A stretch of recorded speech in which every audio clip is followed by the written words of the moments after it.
any time. We will have a discussion section after the presentation as well, so please prepare your questions for that if you have any. And the presentation will be shared on the website afterwards. Today's session will guide you through the tools and processes available to support the submission of final regulatory actions. I will start by briefly introducing today's webinar panel, all of whom are assembled from the Rotterdam Convention at the Food and Agriculture Organization of the United Nations. Firstly, we have Mario Jarto, Agricultural Officer, who will give opening remarks. Secondly, we have Agre Atuhaire, Rotterdam Convention Specialist, who will lead the presentation section of the webinar. Thirdly, we have Sara Bakuri, Agricultural Officer, who will provide closing remarks. And finally, we have Alexander Mihailovsky, Agricultural Officer, who is responsible for the technical coordination of the PIC procedure and the PIC circular, who will be available to answer any questions you may have later on. This concludes the panel participants. As we begin, Mario Jarto will give the opening remarks of today's webinar. I now give the floor to Mario to give those opening remarks. Thank you, Jack, and good afternoon, everyone. I would like to join my colleague and welcome you to today's webinar on guidance on the preparation and submission of notifications of final regulatory action. As probably you well know, the Rotterdam Convention is a legally binding multilateral environmental agreement that aims to protect human health and the environment from the potential harms posed by certain hazardous chemicals and pesticides in international trade through shared responsibility and cooperation among parties. The convention currently counts 168 parties worldwide. An essential obligation under the convention set out in Article 5 is for parties to notify the Secretariat when they have adopted a final regulatory action to ban or severely restrict a chemical. These notifications are critical to ensuring effective information exchange and to supporting the identification of candidate chemicals for inclusion in the prior informed consent procedure. Drawing on its experience as the recipient of these notifications, the Secretariat is aware of the practical challenges that some parties face in preparing complete submissions that meet the Annex 1 information requirements. To address this, the Secretariat has developed specific guidance, including a standard notification form and detailed instructions, and continues to support parties through targeted technical assistance activities, such as this webinar. The objective of today's session is to guide you on the tools available to help you meet this particular obligation. We will briefly review relevant provisions of Articles 2 to 5 of the Rotterdam Convention, revisit the structure of the FRA notification form, and walk through the guidance on how to complete and submit it, including a practical example. This webinar, as you know, is primarily intended for designated national authorities and official contact points for the convention, as well as other relevant stakeholders that are involved in the preparation of these notifications. We hope it will contribute to an increased number of FRA notifications that fully meet Annex 1 requirements. We encourage your active participation throughout the session, including during the polls that you will see on the screen, and at the end towards the question and answer segment of the webinar. And with these words, I thank you for joining us today and wish you a very productive and informative session. Thank you. Over to you, Jack.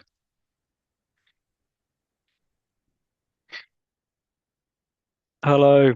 Thank you, Mario, for that introduction. The main speaker of today's webinar will be Agre Atuhaire. I now give the floor to Agre for today's presentation. Yes, thanks, Jack, and good afternoon, dear participants. I'll share my screen and then go straight to the aspects that we'll cover for today. Jack, could you confirm that you can see my screen?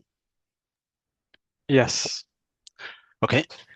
I'll turn off my video to focus on the presentation.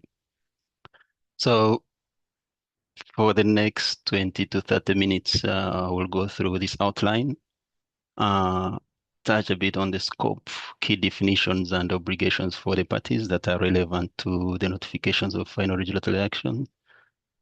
The main segment for this presentation will be item 2, which is about the notification form. Mainly we'll look at its structure and an overview of the guidance that is available to fill the different sections of the form. And a little bit on once you submit your notification form to the Secretariat, where does it end up and the next steps it takes. And then we'll have a quick walkthrough on the FRA evaluation toolkit that is available, looking at how you access it and quickly navigate it. But to keep it active and quite interactive, we'll have these different subsections will be punctuated with different polls that will help us to interact. And if we start it off straight through the scope, definitions, and obligations of the Rotterdam Convention, I'll ask my colleague Jack to issue a quick poll to assess to what extent we understand what a notification of final regulatory action means. So you could quickly click on either of the two and make your choice.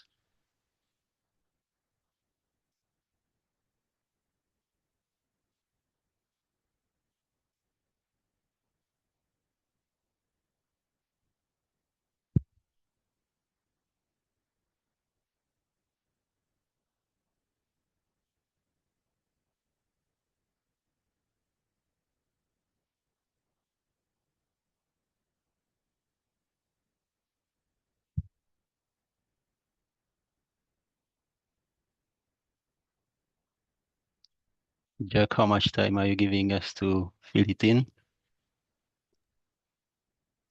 Okay, I'll end it there.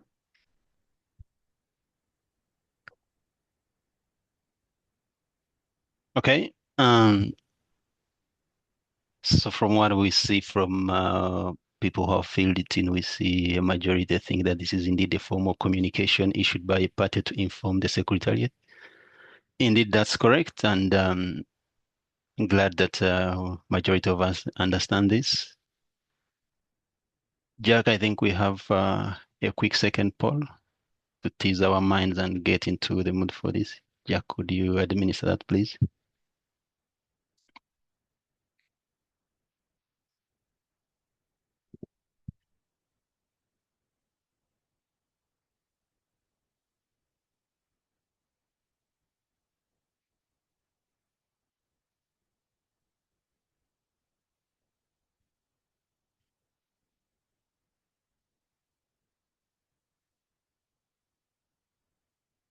Should we take it on from there?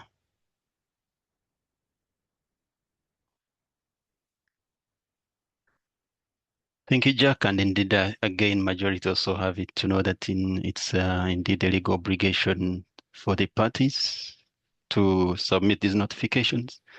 And now we'll go straight into what is the Rotterdam Convention indeed based on the text and annexes that define what we call the Rotterdam Convention. And information resources for the Rotterdam Convention are all available on our website, which is pic.int. And when you go to this website and on the Rotterdam Convention, under the convention, then you click text of the convention, you're able to access the text as we show it here, and the latest version being at the end of last year. And if we look at the English version, you'll be able to access a document like this. I employ all of you to be able to download it during the course of this session, or if you have a copy, to have it open to be looking at it. And what we want to touch a little bit is a little bit of what we've mentioned about the scope, definitions, and obligations. And when you open this document, in this Article 2, we find the relevant definitions. Key ones that we'll touch on that are relevant for this session is the definition of a chemical, a banned chemical, severe restricted chemical, what a final regulatory action is. When we look in Article 3 of this convention, it gives the scope to what the convention applies to and doesn't apply to, and what we show on the screen is what it applies to. We have Article 4 that talks about designated national authorities, you who are connected to this call, in terms of to mention that you have indeed a responsibility on behalf of the party that nominates you. When it comes to the obligations, these are spelled out in Article 5 of the convention, specifically paragraph 1 and 2, that indeed you have a legal obligation to submit a notification to the Secretariat once you've taken a regulatory action.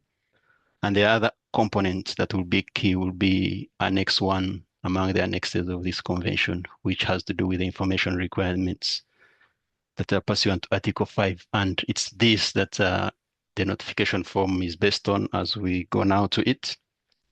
So what we call the form of notification of final regulatory action, we'll be looking at bits of its structure and the guidance available. When we look at what's on the screen at the moment, we look at two columns. Column 1 is how Annex 1 of this convention is, and these are the information requirements that we've just mentioned. And it's based on these information requirements that the notification form was developed. When you look in column 2, it shows the structure and the different sections of the notification form. What we see here, the information requirements mainly fall in two categories: the properties identification and uses, as well as the final regulatory action and several subsections. And on the right, we show the different subsections on the form that correspond to this.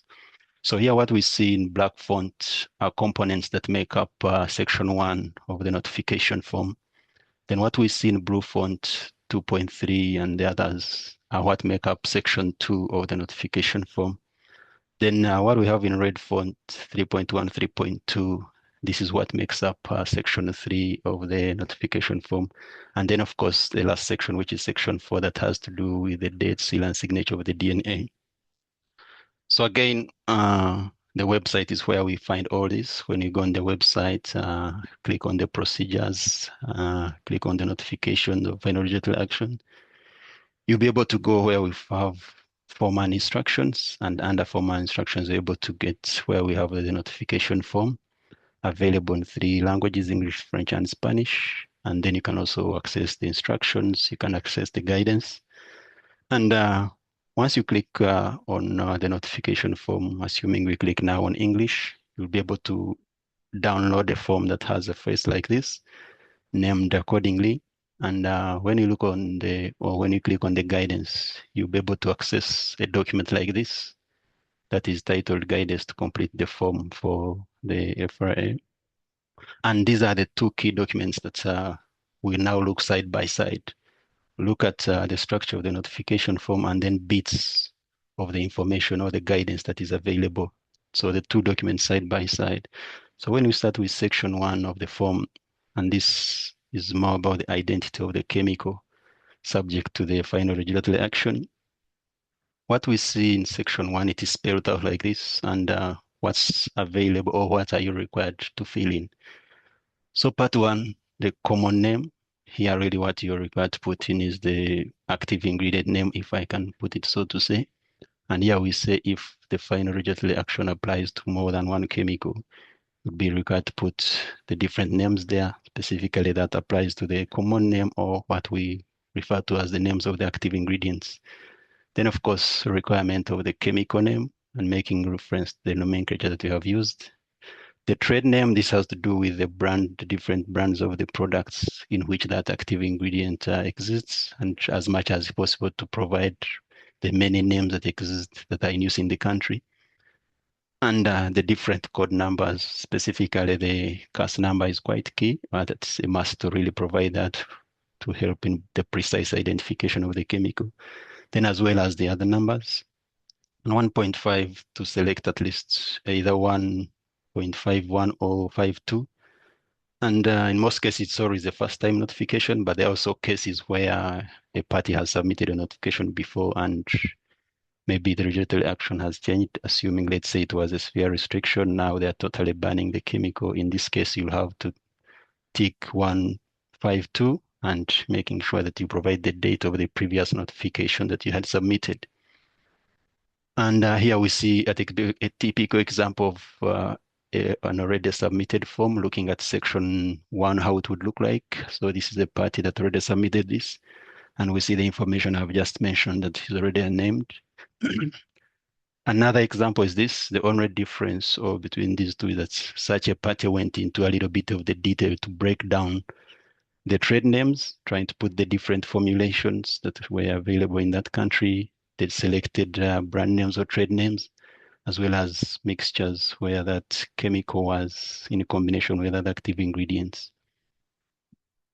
Section 2 goes to, so once you complete section 1, as we've seen, that will be complete. So the section 2 refers to the action that as a party you'll have taken. This is more or less the national decision that you'll have taken to regulate this chemical.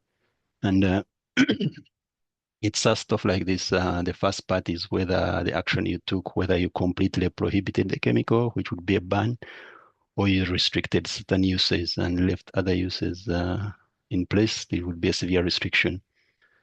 Of course, here you have to make one choice. And here we say, again, a brief summary of the action that you'll have taken. Key to pick here is that different parties sometimes write a couple of sentences or paragraphs, but what's key that should come out in that message is the category of the chemical, the basis on which you've taken the decision, which should be legally binding for the national level, the scope in terms of what's covered, what you've banned and what you've severely restricted, the relevant dates, but also the reason for taking that action. And 222 is where you should mention where this national decision is recorded. This could be in a national gazette or a decree. We encourage that when you're submitting this notification form, this should come along, but also as much as possible, if it's published official on a public domain on the internet, provide a link for it. And the other aspect is when it comes into force, indeed, making sure that precisely putting the day, month, and the year when that official decision came into force. Here we look at also an example of a form completed on the previous section that we've just seen. So here we take an example of Mozambique submitting a notification on Tabifos. And here we just focus on the key elements that we've just mentioned. So from these several words that Mozambique provides, we pick out key aspect of admin or legal basis, which should form part of this summary. We pick also the scope where Mozambique, what was the FRA covering, and here it covers the import and use. We see the reasons for that, taking that action, more or less to do with the toxic nature of the chemical combined with its improper use under the specific local conditions in Mozambique. But maybe one or two things could have made it a little bit more concrete here, which has to do, let's say, with the chemical category, mentioning that indeed they've banned Tabifos, let's say in the pesticide category, that would be important to mention. But also relevant dates would be good to include here. One would be, of course, when the FRA came into force. But also in most cases, when a party takes an FRA, probably there is a leeway maybe of some 10 months or 6 months or a year for when probably they are trying to clear out the stocks. So if that date is also available in the national decision, it would be good also to have that communicated. And down we see the regulatory document indeed. So when we go to the other category indeed to list the uses of the chemical in the country, and here usually the FRA covers either it's an industrial chemical or a pesticide, to select one. That is usually the case, and probably in unusual cases, both cases covered. To select one and be able to fill in the relevant information. And here we see an example, for example, for Mozambique, what Tabifos was being used for. So Mozambique provides this information used as an insecticide on the specific crops that are provided. We see it was not in the category of industrial chemical. We see that is skipped, and this mentioned as not applicable. We see now the category in which it was regulated is mentioned, which is a pesticide. And indeed, we see the forms banning all the formulations and all uses. So 2.4 is the key one that from experience of the Secretary that we find most challenging for parties to submit this information on. And this is the basis for the regulatory action that the party took, whether it was based on a risk evaluation. And here we mention if indeed it was based on that, then you proceed to fill in the sections below. And if it was not based on risk evaluation, to skip to 2533. And here to provide a brief summary, the document in which this process, which we are referring to as the risk evaluation, where it can be found, the relevant documentation. And here we mention if it was for human health, to pick a yes, and then provide information that is relevant. And if no, to go to the next section, which is about whether it was about the environment. And a key something to mention to do with the expected effect of the regulatory action, whether it will indeed result into a decreased quantity or number of uses, or if it's for human health, whether it will result into a significant reduction for human health. So that's key to mention. And here we can look at an example as well of a field form here. And 241, we see it's asking for the relevant documentation. And from what we see here, this party provided the relevant documentation in that box. And we go down, we see this was not taken to protect human health, but rather it was focusing on protecting the environment. And we see now this section requiring to provide a summary of a risk evaluation that was relevant to the environment. And what we see in this box, the party tried to indeed provide the relevant information to do with what the risk evaluation was able to come out, and showing a potential for bioaccumulation, potential for bioconcentration, as well as mentioning the risk, the level of the risk, and to who we mention here, the aquatic organisms, birds. So this is just an example of how such a summary can be provided in the context of the environment in this case. And the expected effect, we see what the party mentions, that this regulatory action was expected to protect the environment and non-target organisms, but also down mentioning that although this action was taken, they made an effort to make sure that it does not disrupt crop protection in that country. And the more or less very last section on this has to do more or less with the relevant information. So this is other information that could be relevant, and this has to do with the estimated quantity. Here we are talking about the annual quantity in metric tons in terms of the production, import, export, and used. And here we say this, of course, refers more or less to quantities of the active ingredients. And we encourage that don't leave the boxes empty as much as possible, at least provided whether information is not available or not. And then the relevance of these to other states and these other aspects in case you have the information about it. And the other aspect to key to speak about is 2533. As we've seen in case the action was not based on a risk evaluation, you'd tick no under 2.4, then you'd have to come under 2533. And here we request that you try to provide some sufficient text to really show the basis of what it was about. And of course, key or most important in the context of the Rotterdam Convention, it should at least have been taken to protect human health or the environment. And a quick example as well. Here we see the estimated quantities in this case. And as an example was mentioning, it would be good to have this box on the use field, where if data is not there to mention, let's say data not available or not applicable in that case. We see the likely relevance. We see this party picking out why it thinks it's relevant for other countries in the context if PPE was limited.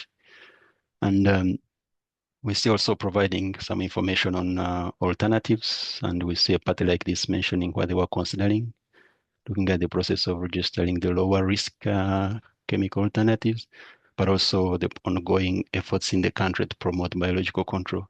So key information that comes out in a form that makes it easy for the other steps for people who are going to look at the form. The section 3 is on the properties. This is a simpler one and much straightforward. This is information picked really from international sources. And it's more about the hazard classification of the chemical, and as well as the properties, looking at the physical, chemical, toxicological, as well as the ecotoxicological properties. And then another poll as we wind up, I go to Jeff. In terms of, at this point, you filled in the notification form from what we've seen.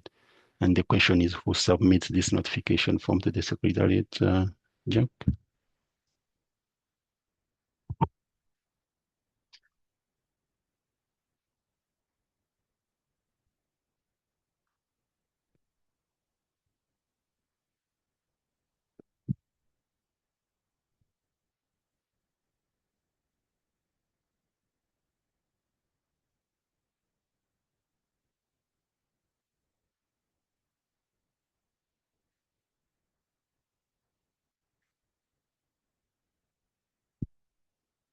We should have the results in Jack.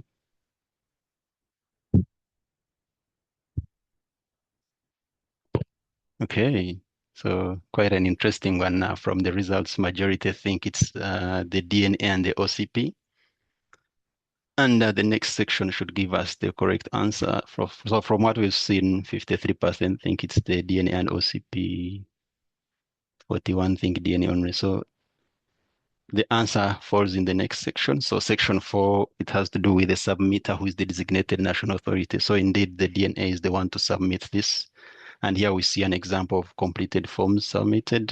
So we see a form submitted and signed by DNA from Mozambique, DNA from Kenya, DNA from South Africa, filling in the relevant information in terms of address, institution, and making sure that it is signed, the date, signature, and official seal where possible. And of course, here we see South Africa. If they had, of course, the seal also, this would be much appreciated. And we see that once you submit in this form, where does it go? This could be quick. Jack, also, let's see if colleagues know where does this get published once you submit in your notification form.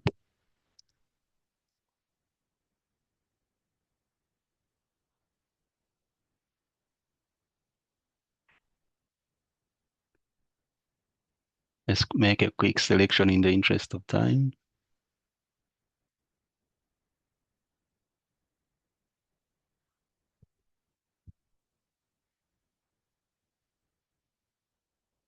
Yes, we see majority think it's published in the PIC circular. That's correct. Let's see the next poll, the last one probably. The next steps, let's see what the audience thinks of the next steps, where this form goes and what happens.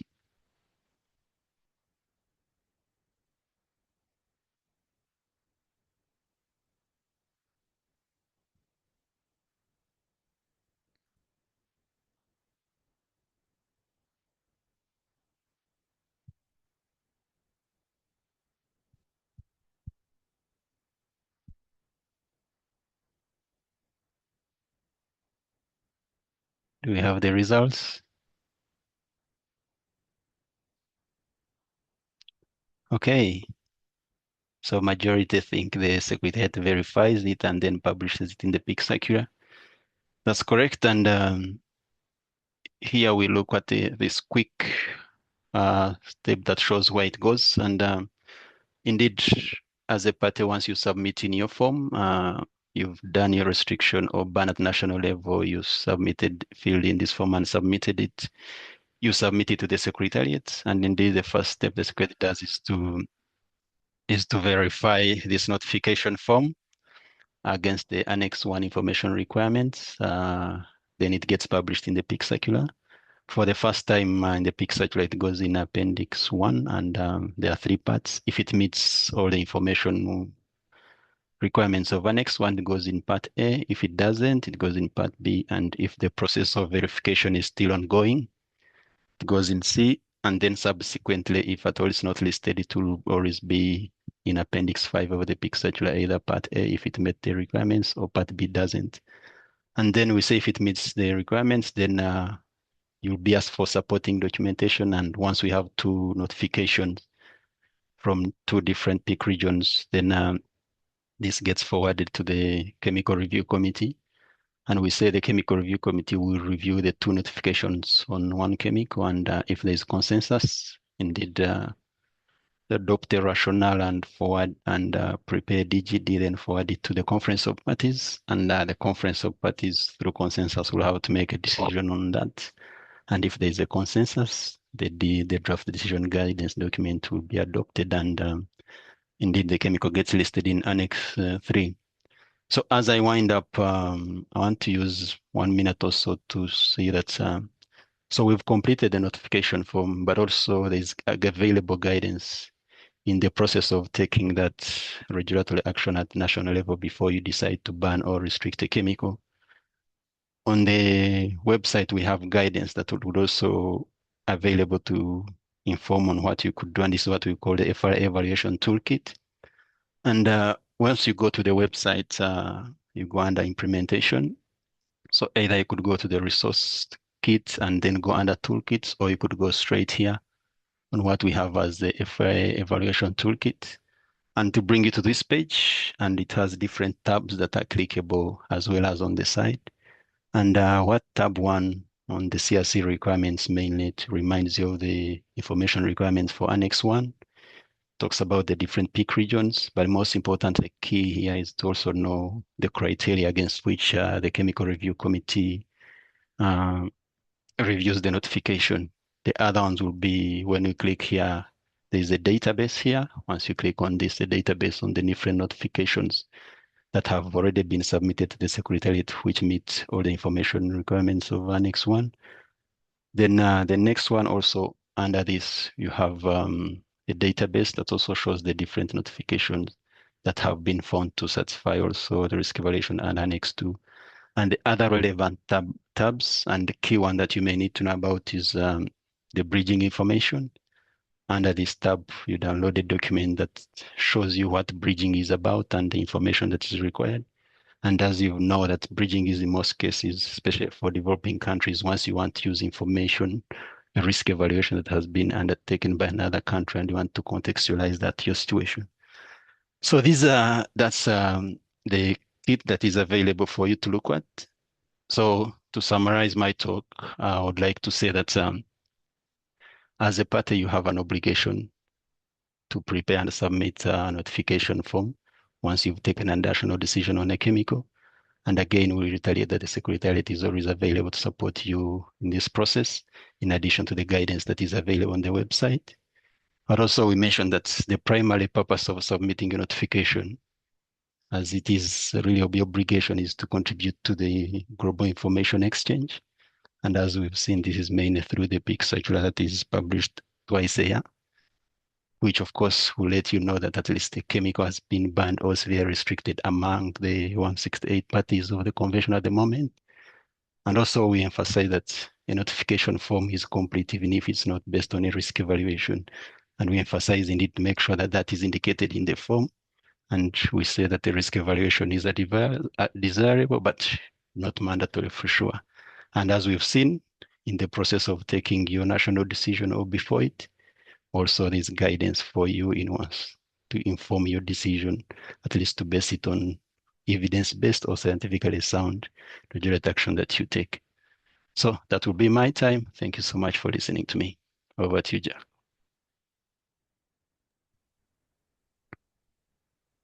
Thank you very much for that clear and informative presentation, Agre. I strongly encourage everyone in attendance to check out the link shared in the chat to get a better understanding of the FRA notification process. We have lots of tools and information on our website to help you in that process. We will now be opening the floor to questions. You can do so by raising your hand using the icon below, or by inputting them onto the chat feature. So please don't hesitate to share any questions on any of the aspects of the presentation that Agre gave today, and we'll be happy to respond to them now.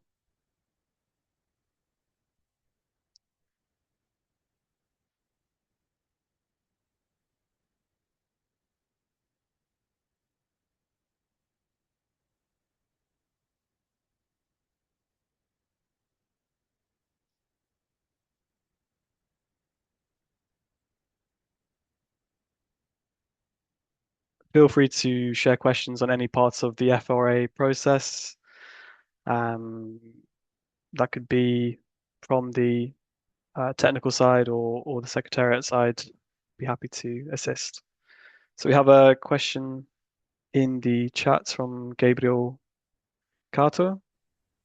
Is the trade name different from the common name? If so, what is the difference? Agre, would you be happy to take that question?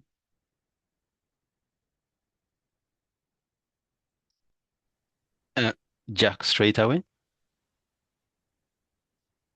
Yes.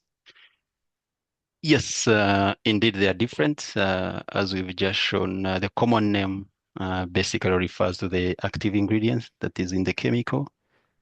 And then the brand name indeed are the different sort of products in which you can find that active ingredient. If I could share my screen again to further emphasize that.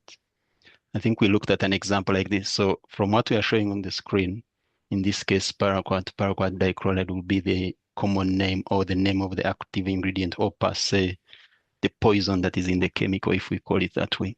And then trade name would be now this Sevo. So from what we see on this list, these, whether they are 10 or 15, all of them, they are just different formulations or trade names, but they all contain the same active ingredient, which would be paraquat or paraquat dichloride. 1 second, Agli, can we just put you to share the screen for that? Oh, I didn't share that. Sorry. My apologies. Just to clarify. Yes, with pleasure.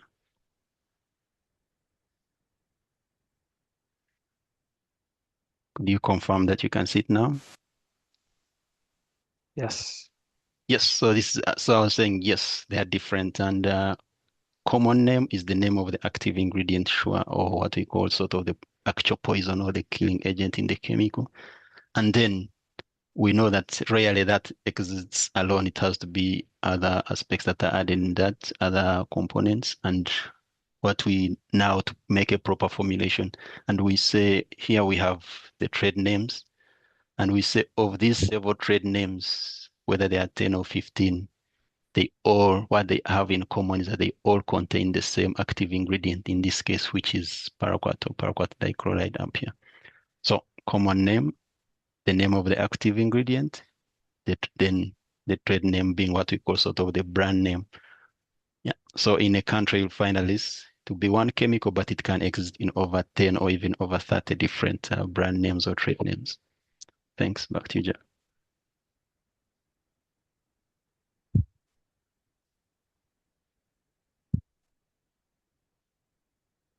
Thank you, Agli. If you have any other questions, please feel free to share them in the chat or by raising your hand and we can come to them there.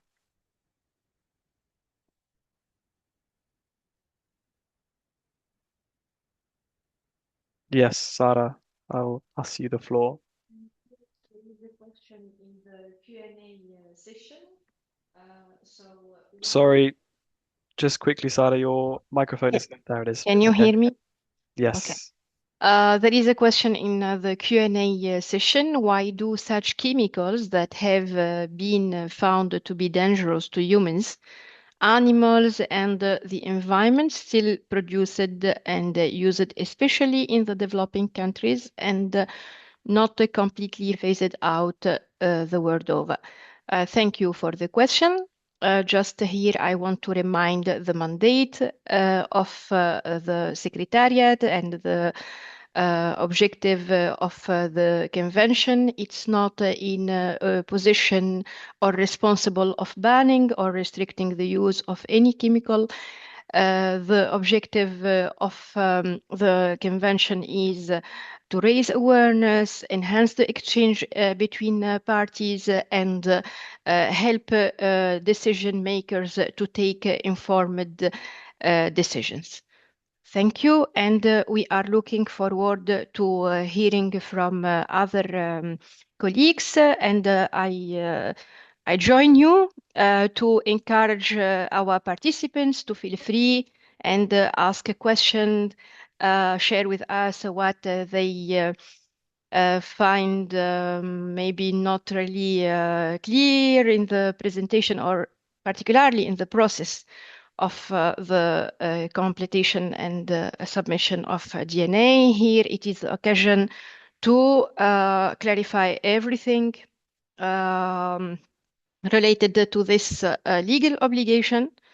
So please feel free to ask questions in the Q&A session, chat box, or just raise your hand and ask for the floor. Thank you. Over to you, Jack.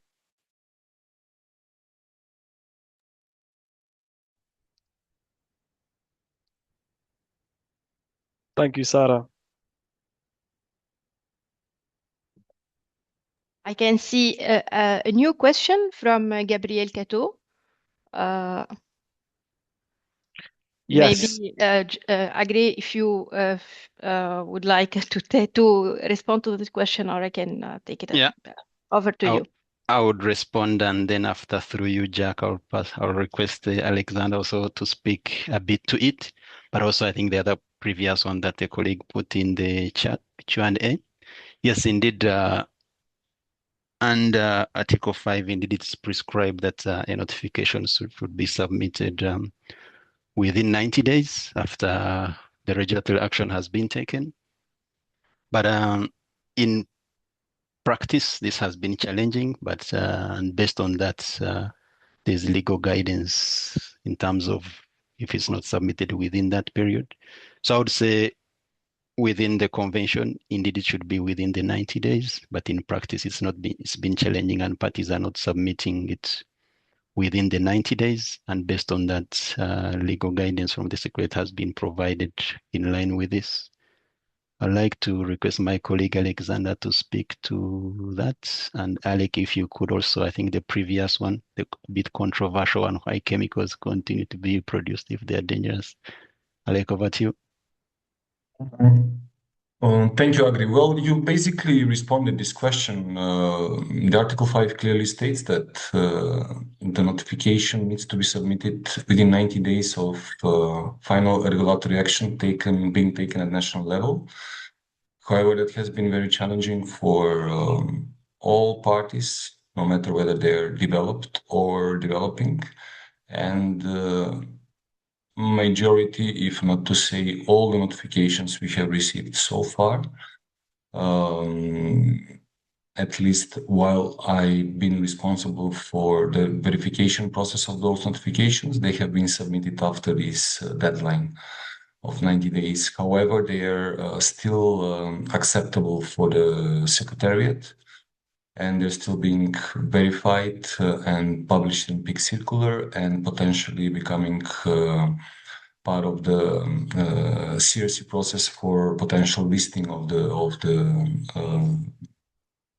pesticide or chemical for which the notification has been submitted. My experience says that yes, we have received notifications for actions that have been taken 10, 15 years ago by some parties, and they have been still accepted by the Secretariat and became part of the process. With that, I would stop for this question. And regarding your initiation to also to respond to the previous one on why chemicals are still being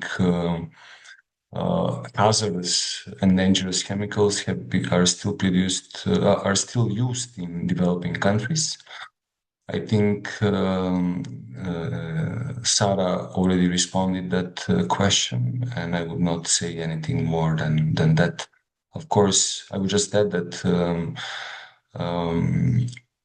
it's a national decision. It's an intrinsic right of the countries and parties to the convention to decide which chemicals they will use or not at national level, and how they handle and manage those chemicals within their chemicals management process. Thank you.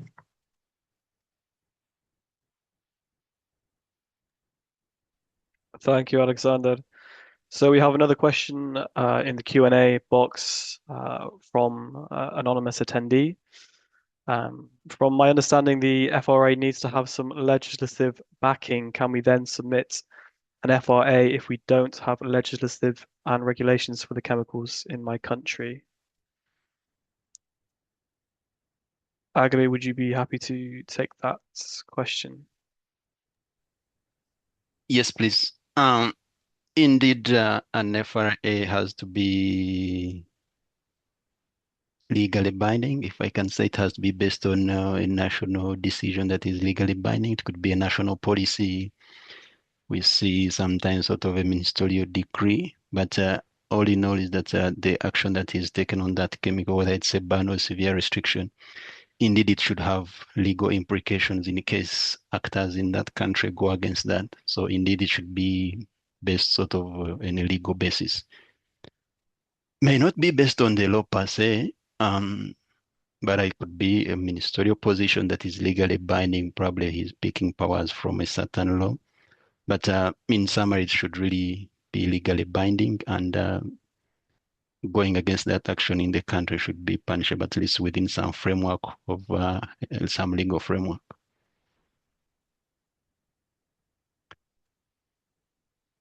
Thank you, Agri.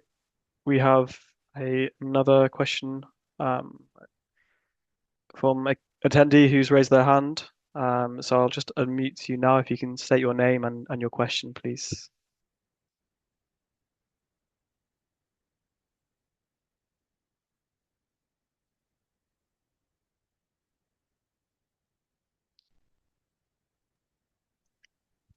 Shifero. Shifero? Shifero? If you do have a question, please accept the unmute and the floor is yours.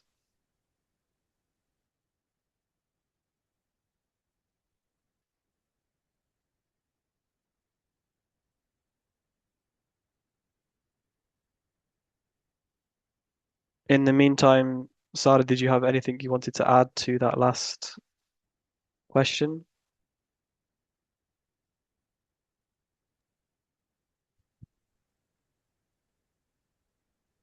Thank you, Jacques. Not really much, just to join Agri and to say that of course each country, as he shown earlier in his presentation, when they are going to submit the notification of final regulatory action, somewhere in the form they should mention the legal reference to the legal decision that they took in their territory, either to ban or restrict the use of any chemicals.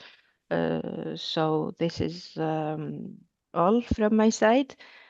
Meanwhile, I would like to remind participants that nearly 5 minutes left in the discussion session. So please, I encourage you all to ask questions or take the floor.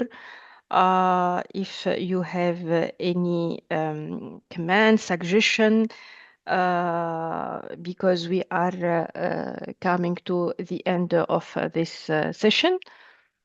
And over to you, Jacques.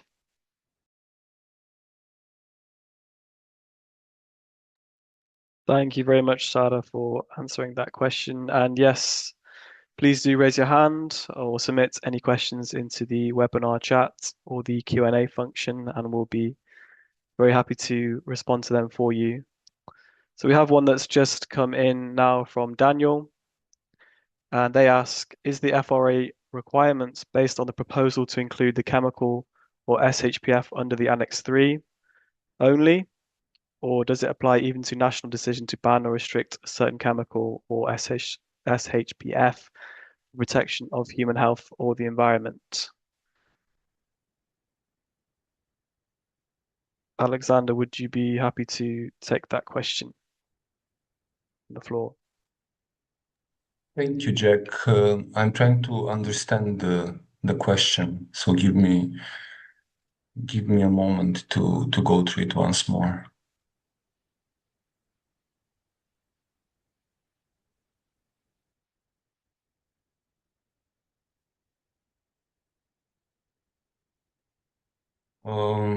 Well, the way I understand the question, basically there's no such an FRA requirement based on the proposals to include the chemical in SHPF is simply the requirement for submit or the obligation for submission of notifications of final regulatory action is stipulated in Article 5. where, as explained already by my colleagues, both Agri and Sara, is clearly stated that whenever a country is banning or restricting a chemical at a national level due to human health or environmental concerns, they're supposed to notify the Secretariat for those actions. So I would say the second part of the question by Danielle more or less gives the answer.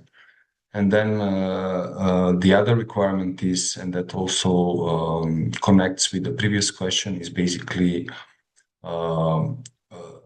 the final regulatory action taken at national level needs to fit the definition of what a final regulatory action is under the Convention text Article 2. And that was already mentioned and indicated in the beginning of the presentation by my colleague Agri, where he states that FRA means an action taken by a party that does not require a subsequent regulatory action by the same party, the purpose of which is to ban or severely restrict the chemical. So if the national legislation taken to ban a chemical or to restrict a chemical fits this definition, the countries are obliged to notify the Secretariat about those actions. I hope this answered the question of Mr. Ndio. Thank you. Thank you, Alec. Sara, did you have anything that you would like to add to that? Yeah, thank you, Ndio, for the question. Very interesting. What I can add here is that when we speak in general about notification, final regulatory action, we speak about notification. We need to be careful that when it is a different way from how the listing of SHPF work, where we talk about a proposal and not a notification. These are the two main ways to list chemicals under the Annex 3 of the Convention. When we speak about a notification of final regulatory action, it is a legal obligation. When we speak about a proposal of SHPF, severely hazardous pesticide formulation, this is good, and this is a way to list SHPF under the Annex 3 of the Convention. However, this is not a legal obligation under the Convention. Maybe, and I hope that if you would like, we can organize other session dedicated to the SHPF proposals. So this is all what I have, just to distinguish the two different things and to highlight that what we are speaking about today is a legal obligation. However, proposals of SHPF is not the case. I see there is another question. If a chemical is prohibited by Stockholm Convention, should we submit FRA? I will give this question to other colleagues if they wish to respond. Thank you, Sara. Yeah, the short answer is yes. If a persistent organic pollutant that is listed under Stockholm Convention, which implies a global ban of that chemical, is a chemical for which the party has taken an action at national level. Indeed, in this case, Belarus should submit a notification of FRA for that same chemical. And there are many such cases where chemicals listed under Stockholm Convention, for chemicals listed under Stockholm Convention, parties are notifying the Secretariat for those actions taken at national level. Thank you.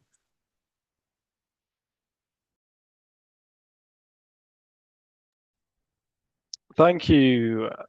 That concludes the Q&A section of the webinar. Thank you to all participants who shared questions and engaged in that fruitful debate. And thank you to all the panelists as well for your responses to those questions. As we come to the end of the webinar now, we will hear closing remarks from Sara Bakuri. Sara, the floor is yours.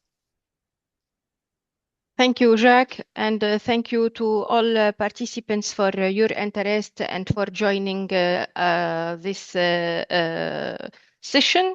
This brings us to the end of this webinar. Over the course of this session, we have clarified what constitutes the notification of final regulatory action and recalled the responsibilities of parties under Article 5. We also examined in detail the structure and completion guidance of the notification of FRA.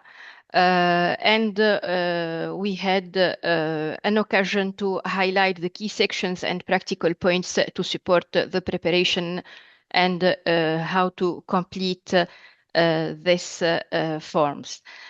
We further discussed other aspects related to FRA and other linked topics, such the proposals, for example, of SHPF and the linkage with the Stockholm Convention. I hope that you found in our answers the information that are sufficient for your curiosity and your question. With this, now I would like to encourage parties to not hesitate in contacting us in case you wish to have particular assistance with this with the completion of these forms. We are looking forward to organize with you another session under the same topics. And also we are available if you wish to have some bilateral meetings under this topic or others. And I think that now I will stop here. I will remind you that we have available resources also on our website that we encourage you to look at them. The last point that I want to mention is that the presentation will be posted soon in the website, and don't hesitate to contact Agri or me by email if any further information is needed. On behalf of the Secretariat, once again, thank you very much for your attention and hope to see you soon. Thank you.